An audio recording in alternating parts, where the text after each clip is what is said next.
a buscar en nuestras Biblias Hebreos capítulo 12, verso 1 y 2.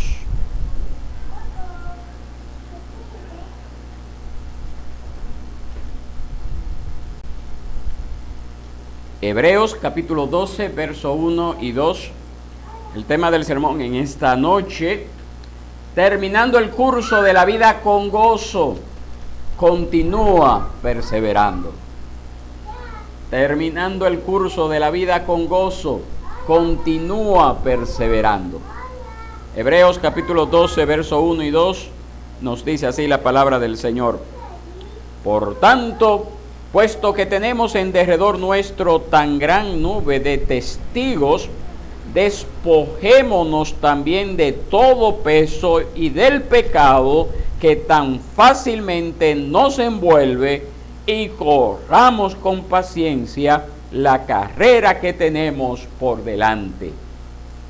Puesto los ojos en Jesús, el autor y consumador de la fe, quien por el gozo puesto delante de él soportó la cruz, despreciando la vergüenza, y se ha sentado a la diestra del trono de Dios. Y otra cita bíblica quiero compartirle, mis hermanos, Primera de Corintios 9, señale esa, manténgala allí, y vámonos entonces, luego de que señale a Hebreos 12, 1 y 2, vámonos a Primera de Corintios, capítulo 9, verso 24 al 27. Primera de Corintios, capítulo 9, verso 24 al 27. Nos dice así la palabra del Señor.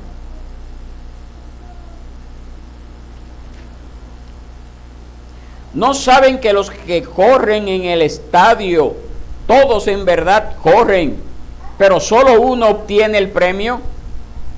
Corran de tal manera o de tal modo que ganen.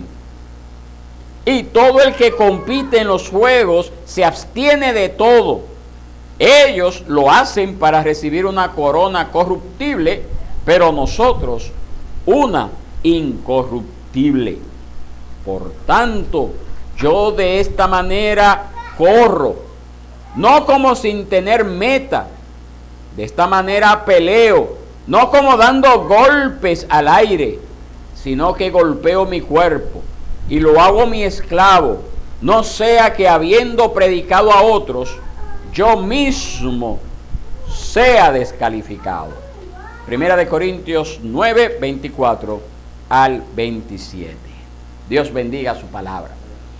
Hace 15 días, mis hermanos, nosotros vimos que debemos ver el envejecimiento como un madurar, y esto debemos de verlo como algo positivo. Veíamos en aquella ocasión que todos estamos envejeciendo, porque hoy estamos más viejos que ayer y mañana estaremos más viejos que hoy.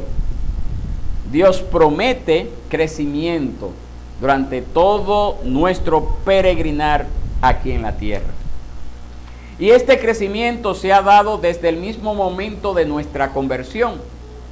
En el momento en que el Señor nos hizo nacer de nuevo, en el momento en que nosotros respondimos en arrepentimiento y fe al llamado, desde ese momento comenzó un proceso de crecimiento en nuestras vidas. Algunos se convirtieron al Señor cuando eran jóvenes, en el caso de Wendy, otros ya a cierta edad y otros ya avanzados en esta vida. Pero lo cierto, mis hermanos, es que cuando nosotros nos convertimos, nosotros abrazamos a Jesús como nuestro Salvador, como el todo de nuestra vida. Esto es así, debe de ser así en todos aquellos que hemos respondido al llamado del Señor. Él en ese momento se convirtió en nuestro guardián, se convirtió en nuestra guía, Él se convirtió en nuestro amigo. Y entonces nos embarcamos a partir de ese momento en un proceso que se ha llamado discipulado. Un proceso de discipulado que no terminó en el momento en que fuimos bautizados. Es un proceso que continúa y continuará hasta que Él nos llame a su presencia. Y en ese proceso nosotros hemos prometido al Señor amarle y obedecerle lo mejor que podemos, ¿verdad? Lo mejor que pudiéramos. Y junto con ello, con ese proceso, aprendimos que el discipulado incluye una vida dedicada a la oración, al estudio de la Biblia, al servicio cristiano, a la adoración pública, a la adoración privada, el hacer buenas obras, etcétera. Esa es la vida del cristiano, desde el momento en que se convierte hasta que el Señor lo llama a su presencia. Ha pasado tiempo para algunos desde el momento en que hicimos esa decisión por Cristo, pero eso tampoco es razón ni excusa para pensar que ya no necesitamos más del Señor o que ya no necesitamos seguir creciendo. Sería un error sería un error en el cual caeríamos si pensáramos que ya que lo que el Señor nos dio pues es más que suficiente y ya no necesitamos más del Señor. Visto esto, mis hermanos, nosotros debemos de vernos como personas veteranas en la fe. Ahora, ¿qué es un veterano? El diccionario de la Real Academia de la Lengua Española, una de sus definiciones, dice que un veterano es aquella persona que ha prestado servicio mucho tiempo en la milicia. Es decir, que si todos nosotros tenemos más de un año, ya podemos considerarnos veteranos. En los Estados Unidos, no sé si aquí en República Dominicana eso ocurre, cuando una persona entra a la milicia, firma un contrato por 4 años. Esa persona se compromete a servir en el ejército durante esos 4 años. Al finalizar esos 4 años puede determinar si quiere continuar y firmar otro contrato por 4 años más y así sucesivamente, o ya terminar su servicio y con esos 4 años de servicio recibe una serie de beneficios que va a disfrutar de ellos hasta el momento en que muera. Desde el mismo momento de nuestra conversión, si usted no lo sabía, nosotros también hemos entrado al servicio de una milicia.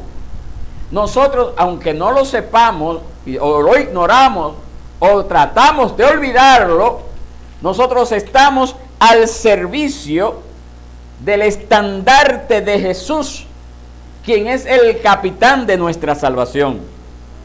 Estamos bajo su servicio. Es lo que el Señor nos pide constantemente en su palabra. Y también desde ese momento en el cual nos convertimos, nosotros hemos entrado a una guerra sin cuartel contra Satanás, contra el mundo y contra esta carne. Eso es terrible. Entonces no piense usted que bueno, me convertí, ahora recibo solamente los beneficios. También soy llamado a entender de que debo de estar alerta, en guardia, porque tengo un enemigo que no duerme, un enemigo que no descansa, un enemigo que hará todo lo posible para derrotarnos en este camino. Tenemos que saber eso, tenemos que verlo así, tenemos que entenderlo así. Todos nosotros, todo el que ha nacido de nuevo, ha sido llamado a estar involucrado en el servicio del reino de Dios. De diversas maneras, Uno, son llamados a servir al Señor como pastores, como ancianos, como diáconos, sirviendo a las mesas, participando en la coordinación de actividades, apoyando las actividades también. Incluso hay personas que dicen, bueno, yo estoy aquí, estoy disponible para lo que usted me necesite. Esa es una forma de servicio. Y en todo ese proceso de servicio, de dedicación, de consagración al Señor, pues siempre estamos buscando crecer en santidad. ¿Por qué? Porque nosotros sabemos que Dios, el que nos ha traído a salvación, ese Dios que es santo, nos ha llamado a nosotros también a ser santos en todo nuestro estilo de vida. Nosotros sabemos que posicionalmente el Señor nos ha hecho santos en el momento en que aceptamos a Cristo, y relacionalmente también somos santificados en este proceso. Somos santificados por medio de la separación y consagración al Señor, por medio de esa forma en que el Señor nos aparta para Él. Y además, En términos personales y subjetivos, nuestra santificación es una obra sobrenatural que se traduce en una vida celestial aquí en la tierra, una vida de obediencia, una vida de amor, una vida de alabanza, y esa vida práctica fluye de un corazón que está siendo purificado por el poder del Espíritu Santo obrando en ese corazón. Esa es la vida del cristiano. Una persona que no muestra esto, pues lamentablemente, a la luz de la palabra, no ha conocido al Señor. Necesita examinarse, como dice 2 Corintios, para ver si está en la fe. No sea que se encuentre en una situación en la cual piense que es y no es. Piense que está en la fe y nunca ha estado en ella. Nosotros hemos aprendido también, mis hermanos, en este caminar, que las tentaciones y las pruebas son reales. No son un invento de alguien, no es algo teórico, es algo real. Que Satanás, hemos aprendido que Satanás nos tienta, pero que también el Señor nos prueba. Satanás lo hace con mira a destruirnos, a apartarnos de la verdad, a apartarnos de ese camino que hemos iniciado. Eso fue precisamente lo que Satanás buscó con Adán y Eva en el huerto del Edén, y con Job también, y con Jesús también en el desierto. En cambio, Dios prueba también nuestra fe, y esa prueba es con miras a poner en ejercicio nuestra fe y con miras a fortalecernos para tareas y retos en el futuro. Dios también lo hace, nos prueba, no nos tienta, nos prueba. Y eso lo vemos en el caso de Abraham, ¿se acuerdan? ¿Lo ha leído usted alguna vez? Cuando Dios le da a Abraham su hijo, y en un momento dado el Señor le dice a Abraham, bueno, ya te di el hijo, ahora sacrifícalo. Eso es probar la fe de Abraham. En el caso de Job también, en donde la Biblia nos dice que él también, Job fue tentado por Satanás, pero también fue bajo el permiso de Dios. Y en el caso también de Jesús, que a pesar de que fue tentado Jesús por Satanás, nos dice la palabra que el Espíritu Santo fue quien llevó a Jesús al desierto para ser tentado por Satanás. Entonces, en el mismo suceso, nosotros podemos ver la mano de Satanás buscando destruirnos, y vemos también la mano de Dios dirigiendo su providencia para nuestro bien. Tremendo eso, ¿verdad? Tremendo eso. Satanás, como un buen estratega, busca tentarnos en aquellas áreas en las cuales nosotros somos vulnerables. Satanás no nos va a atacar nunca en lo que yo soy fuerte. ¿Para qué él va a perder el tiempo en atacarnos en las áreas donde él sabe que lleva las de perder? Imposible, imposible. ¿Dónde nos va a atacar?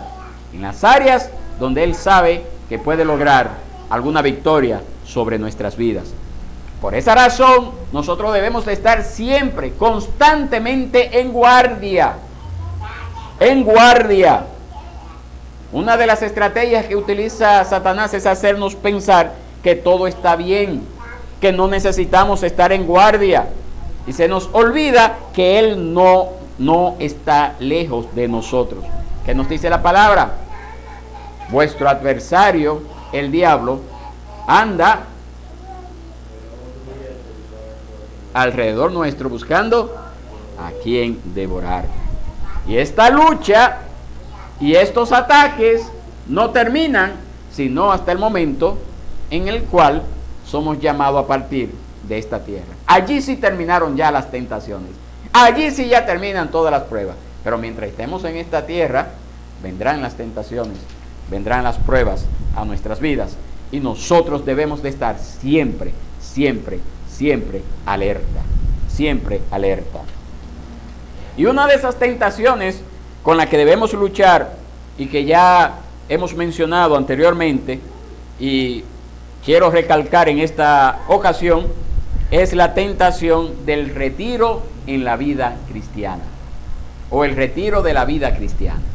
¿Qué estamos diciendo con esto? Cuando alguien se retira del trabajo normal, cuando alguien cumple 30 años o más, no sé cuánto es para retirarse, cuando cumple X cantidad de años, todos los familiares, los conocidos, los amigos se alegran. Se retiró fulano. Ya le llegó su tiempo de descanso. ¿Y por qué lo celebran? Porque aunque nosotros sabemos que el trabajo es bueno, ese trabajo de este lado de la eternidad es acompañado con fatiga y con cierto grado de frustración, producto de la caída, producto del pecado. Entonces, sabemos, mis hermanos, de que el trabajo fue dado por Dios, pero ahora sufrimos los embates de las consecuencias del pecado sobre nosotros a causa también de un trabajo forzado, un trabajo agotante, un trabajo que nos consume las fuerzas.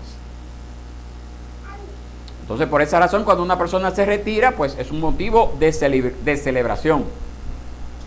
Pero junto con ello, mis hermanos, podría darse la idea equivocada que una persona, cuando está en los caminos del Señor, llegará un momento en esta vida como que todo va a fluir bien, como que ya llegó el retiro en su vida, como que ya no va a tener problema en su vida.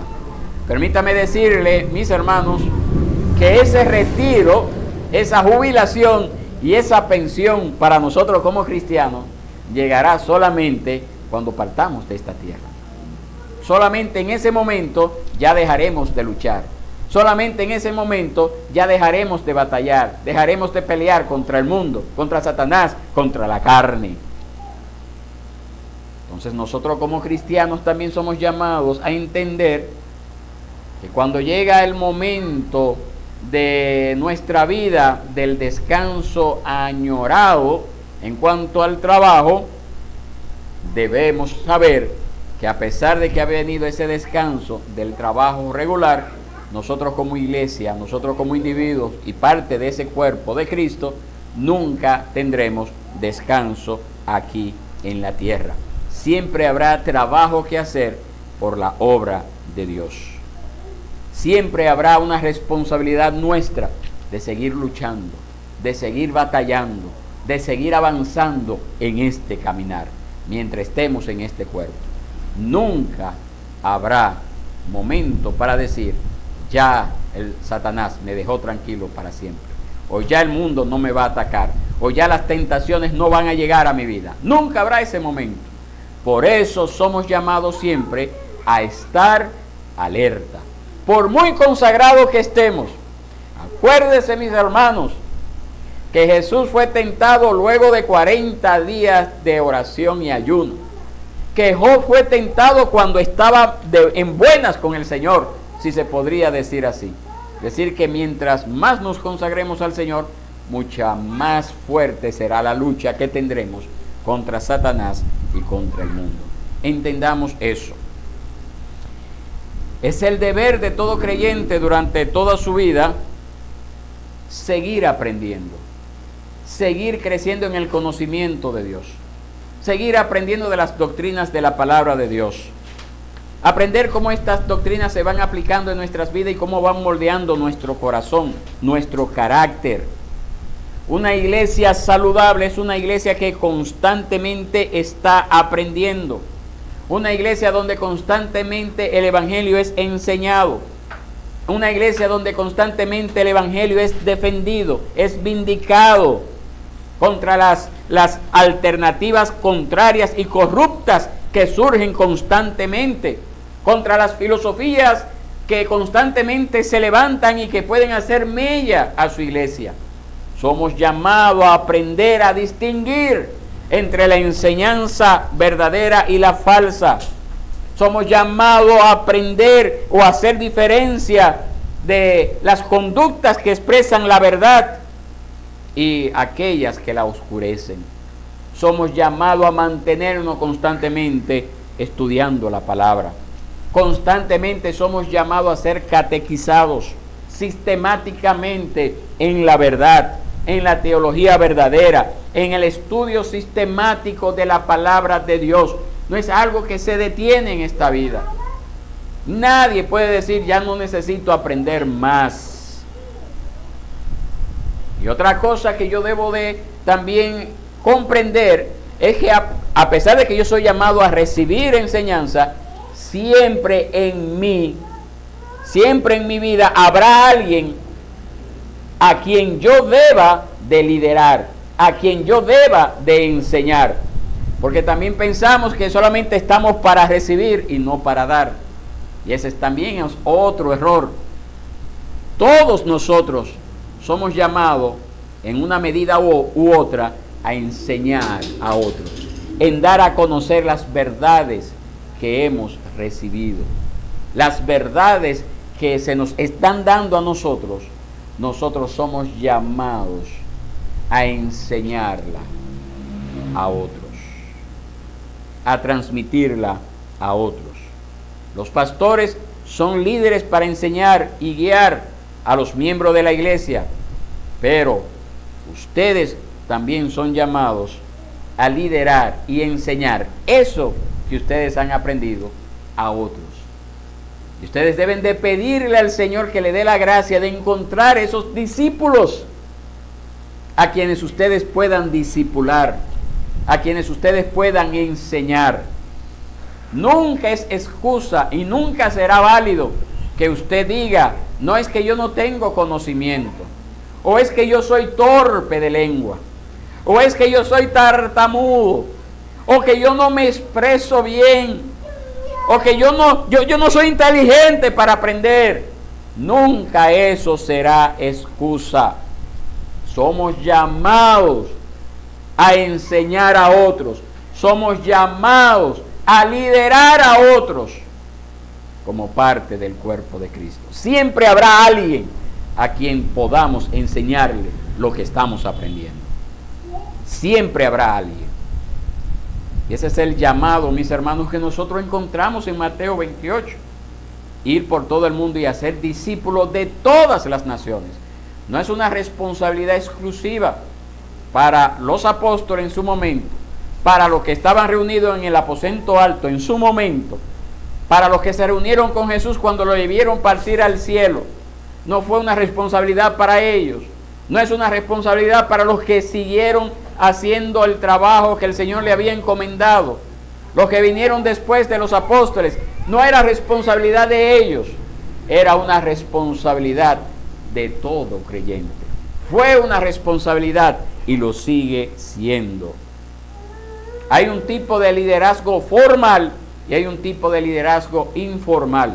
Todos nosotros somos llamados a liderar, ya sea de manera formal o de manera informal. Somos llamados a liderar, ya sea de manera consciente o de manera inconsciente. A eso somos llamados, mis hermanos. Y el camino para todo creyente es descrito precisamente en ese pasaje que leímos en Hebreos capítulo 12. Hebreos capítulo 12, versos 1 y 2. La vida cristiana allí es descrita como una carrera, como un correr, como un caminar hasta llegar a una meta. Pero también el apóstol Pablo, siendo inspirado por el Espíritu Santo, dice lo mismo en el siguiente pasaje que leímos en 1 Corintios, capítulo 9, verso 24 al 27. Y ahí en 1 Corintios, capítulo 9, verso 24 al 27, la vida cristiana es descrita como una carrera, como una lucha, como una pelea que era muy común en aquellos tiempos, las peleas greco-romanos. Fíjese usted la cualificación que da Pablo en el versículo 24, 1 Corintios 9, 24. Al final, el apóstol Pablo dice, corran de tal modo que ganen. Ahora, ¿qué implica esto? ¿Qué implica correr de tal modo que ganemos? Implica, mis hermanos, en primer lugar, que nosotros debemos de tener una clara orientación hacia la meta. Corre para ganar, para llevarse el premio. Eso es lo primero. Hay que tener la meta en claro, hacia dónde queremos llegar. ¿Cuál es la meta de nosotros como cristianos? También debemos de tener una correcta planificación. Todos nosotros, yo espero que sí, pues tengamos una idea de cómo funciona la carrera, ¿verdad? Hay un lugar donde la persona se pone, se prepara y arranca. Pero hace un tiempo les decía que esa carrera depende de la distancia, tendrá ciertas particularidades para el corredor. Si es una distancia corta, hay que correr rápido para llegar a la meta. Si es una distancia larga, hay que correr más lento para no cansarse en el camino muy rápido y poder llegar a la meta. Entonces nosotros debemos de tener una clara orientación hacia dónde vamos, cómo funciona la carrera, cómo debemos de correr, cuán rápido y lento debemos de ir y el empuje que debemos de dar al final. Y es por esa razón que el apóstol Pablo en el verso 26 de 1 de Corintios 9 dice: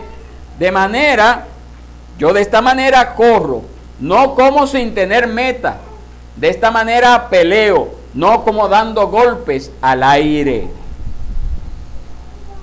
Debemos de tener claro hacia dónde vamos, cuál es la meta del creyente, hasta dónde vamos a llegar, hasta dónde queremos llegar, dónde se detiene la carrera, dónde es la meta.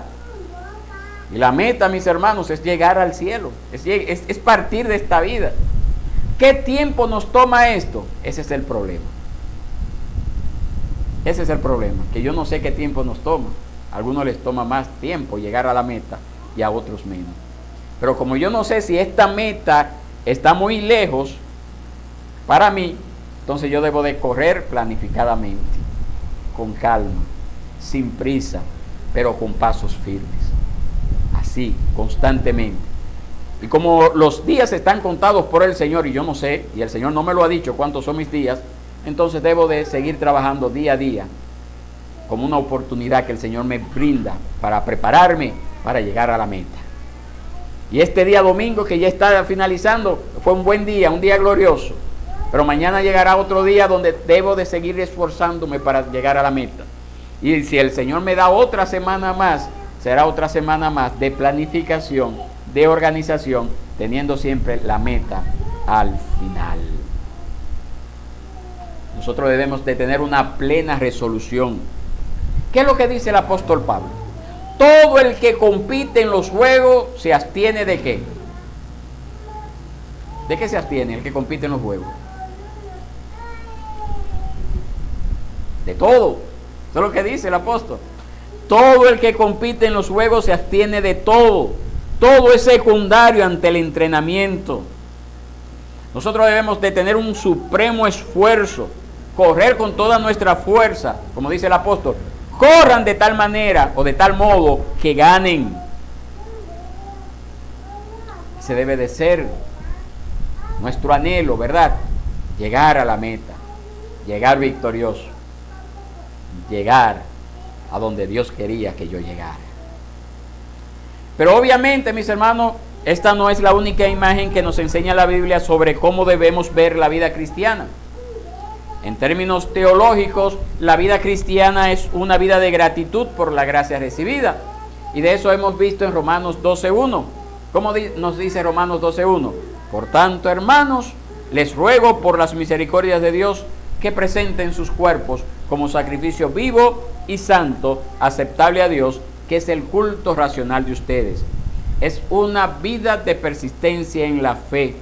Y así también es descrito, mis hermanos, un pasaje bíblico que encontramos en Colosenses 2:6-7, donde nos dice: por tanto, de la manera que recibieron a Cristo Jesús el Señor, así anden en Él firmemente, arraigados y edificados en Él y confirmados en su fe, tal como fueron instruidos, rebosando de gratitud. Es un andar con el Señor, es un caminar con el Señor. Por lo tanto, mis hermanos, la imagen de la carrera nos debe llevar a ver la vida cristiana como una que hay que correr y no bajar el paso espiritualmente hablando. Y si tenemos que ser persistentes en esto, no pararnos, no detenernos, seguir caminando. Hay que cultivar el celo por Dios, por su reino, por su gloria al máximo. Esa es la meta. Esa es la meta. Ese es el objetivo. Como yo no sé cuándo termine esta carrera, debo de esforzarme en hacerlo al máximo ahora, persistir ahora. El Señor me ha dado un día solamente para vivirlo. Hago planes para mañana, pero yo no sé si se van a cumplir. Pero hoy es que tengo que aprovechar al máximo el día que el Señor me da. Cuando la Biblia habla del celo, nos está hablando de alguien que también manifiesta celo por sus cosas. El Señor tiene celo, un celo santo por sus cosas. Y asimismo nosotros también debemos de ser celosos por las cosas de Dios. Si usted no me cree, busque Isaías 9:7, donde dice de la siguiente forma: el aumento de su soberanía y de la paz no tendrán fin sobre el trono de David y sobre su reino, para afianzarlo y sostenerlo con el derecho y la justicia desde entonces y para siempre. El celo del Señor de los ejércitos hará esto. El celo del Señor de los ejércitos. Pero también nosotros vemos en Juan 2:17, cuando Jesús tomó un látigo, tomó las mesas que estaban en el templo de los cambistas, las volcó y comenzó a azotar a los que estaban allí. Y dice la palabra que los discípulos, cuando vieron esto, se acordaron de esa cita bíblica que decía, y eso quedó registrado en Juan 2:17, el celo por tu casa me consumirá. En otras palabras, mis hermanos, el celo cristiano es una gracia en la cual Dios nos transforma. Celo por Dios y la santidad y el honor de Dios fue algo que también fue integral a la imagen de Dios en Cristo. Entonces así también debe ser en nosotros. Y también debemos de cultivar ese celo junto con las demás virtudes cristianas hasta el fin de nuestras vidas, hasta el fin de nuestra carrera, hasta que lleguemos a la meta. Debemos ser personas celosas por las cosas de Dios, porque Dios es un Dios también celoso. Dios también es un Dios celoso. ¿Y qué es celo? ¿Qué es celo? Pues sencillamente, mis hermanos, es priorizar, es pasión, es esfuerzo en pos del propósito de Dios. Eso es celo. A eso el Señor nos llama, a ser celosos por las cosas de Dios en esta carrera. O como decía Pablo, el que compite de todo se abstiene para llevarse el premio. Corran de tal manera que lo alcancen, que lo consigan. Ese es el llamado. Mientras el Señor nos llama a su presencia. Mantener el celo con relación a Dios mientras nuestro cuerpo envejece es una disciplina especial a la cual todo creyente es llamado. Ese celo debe de ser algo incansable en nuestras vidas, todo el día, cada día y para todo. Debe de ser algo en nosotros. No ver los asuntos del reino, no ver los asuntos de la iglesia como algo secundario, como algo que yo voy cuando quiero, cuando puedo, cuando no estoy cansado, cuando no tengo sueño. No debo de verlo así, sino debo de verlo como el Señor lo ve, como el Señor lo ha manifestado en su palabra. Pero para que esto se dé, el celo debe de ser alimentado por la esperanza. ¿Y qué es la esperanza? Pues de eso hablaremos en 15 días, si Dios quiere. Yo le invito entonces a que usted medite en esto, mis hermanos. nosotros somos llamados a continuar perseverando en lo que hemos recibido, sabiendo que nuestros días ya son cortos, ya la meta está más cercana, ya la carrera está llegando a su final, y por lo tanto, si ya estamos seguros de que la carrera está llegando a su final, entonces debemos de apresurar el paso, debemos de comprometernos con aquellas cosas que van más allá de este estado presente. Vamos a orar, vamos a estar de pie y vamos a pedir al Señor que nos dé esa gracia para continuar perseverando hasta el fin. Estemos de pie.